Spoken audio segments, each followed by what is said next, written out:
In today's video, I'm going to teach you how to create a Jira ticket.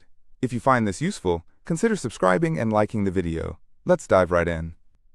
So first things first, make sure you're logged into your Jira account. You can do this by heading over to the Jira website or the link your organization provides.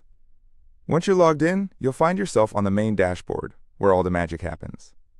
Next, you're going to look for the Create button. This is typically located near the top of the screen.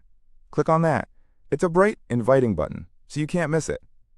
Once you've clicked it, you'll be taken to a new window or pane that'll allow you to start filling out your ticket. After you've clicked on Create, the next step is to select the project to which your ticket will belong.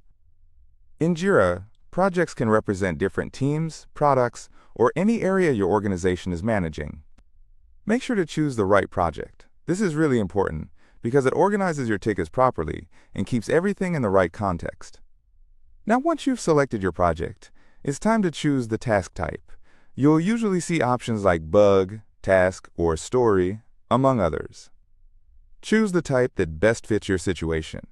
For instance, if you're reporting a software bug, you would select Bug. If it's just a general task you need completed, then opt for Task.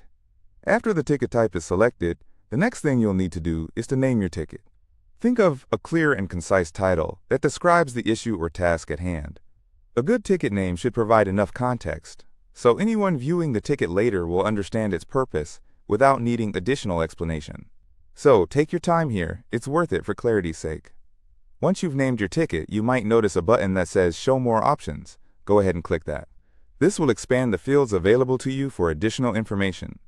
Jira tickets can often have a variety of attributes, such as priority, due date, assignee, and any other custom fields your organization might have set up. Feel free to fill those in as necessary. At this point, look through the additional options and make any necessary changes. You might want to assign the ticket to someone based on your project structure. Or, you could set a priority level, indicating how urgent this task is relative to others. The more details you provide, the better equipped your team members will be to understand and act on your ticket. After you've made all the necessary adjustments, it's time to submit the ticket.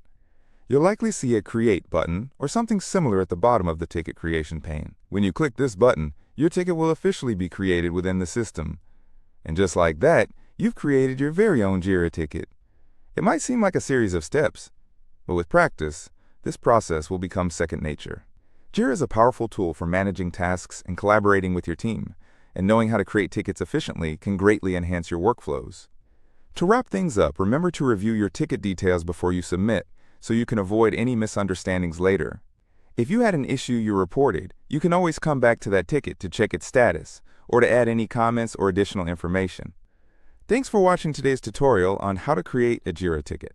If this information was useful to you, don't forget to like and subscribe for more helpful videos. Happy ticketing!